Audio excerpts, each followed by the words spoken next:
The field all in line behind Joey Coulter. Green flag goes in the air. We're underway.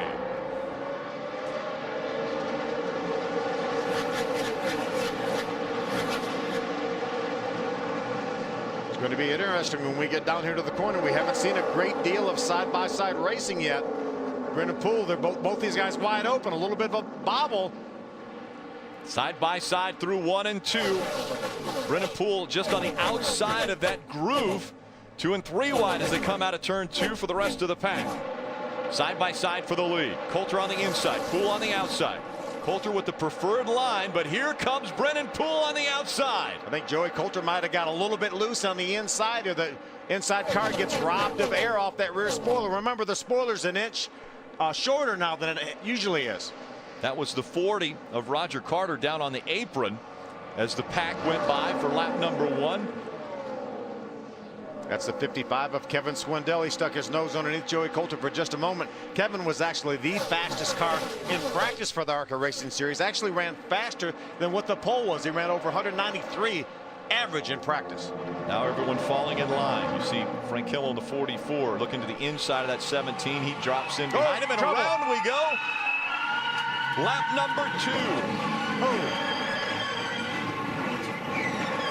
35 of Nelson Canach. And cars flying in their way too quickly, making contact. One of them being Larry Barford Jr. in the 04. A lot of damage to Larry's car. There were a couple cars that hit Nelson after he spun. I think Larry was the second car that came along that hit him. And there's the other one. Tommy Hessert. Look at the damage to that federated car for Tommy Hessert.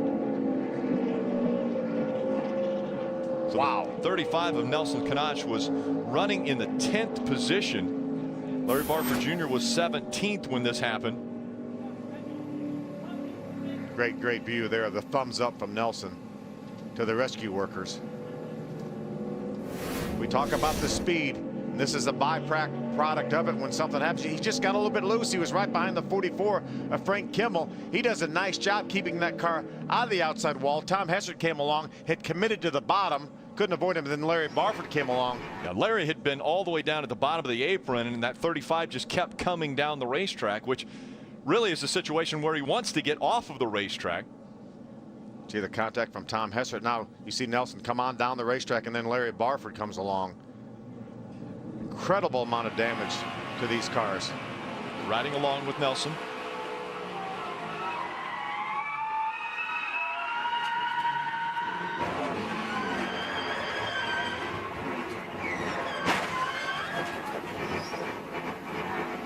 I'll tell you, it was, I'm sure riding along that car was a whole lot worse than what the picture we had of it.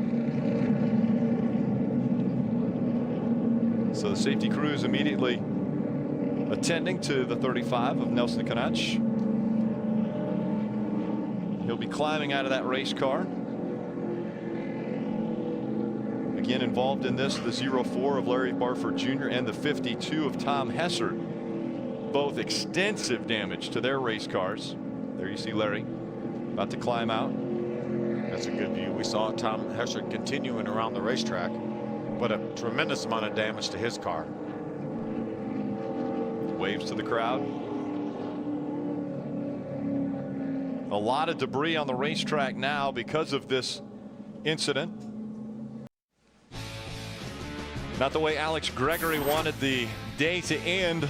He is on pit road. He is already out of that race car. Damage to the right side. This is how it happened.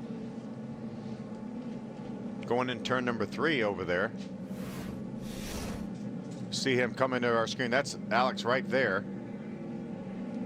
He gets a little bit, he gets his right sides up above the black. Don't know if something caused him to go up there, or if maybe he just got a little bit loose and had to chase it up there. But once you get up there, no grip.